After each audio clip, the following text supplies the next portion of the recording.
СДСМ денес обелоденува скандал со кој ја покажуваат неспособноста на ДПМН влен и знам како власт. ВМРО ДПМН бараат Слободан Трендафилов да каже колку тајни состаноци имале и кој го координира од СДС. Во овој момент Државниот инспекторат за труд практично не постои. Од 28 февруари државните инспектори од Трудовиот инспекторат се одјавени од Агенцијата за вработување.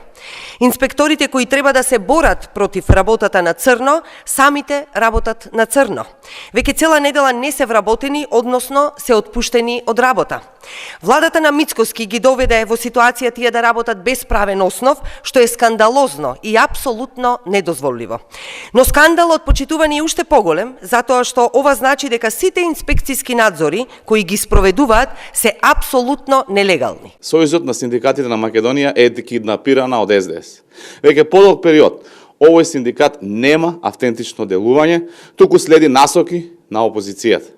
Слободан Трендафилов да каже колку тајни состаноци имал со СДС и со кого се координира пред секој настап. Трендафилов да не ги лаже работниците и јасно да каже дали од СДС му е кажано да излезе со илузорни барања, за потоа тие да се налепат преку пресконференции на темата.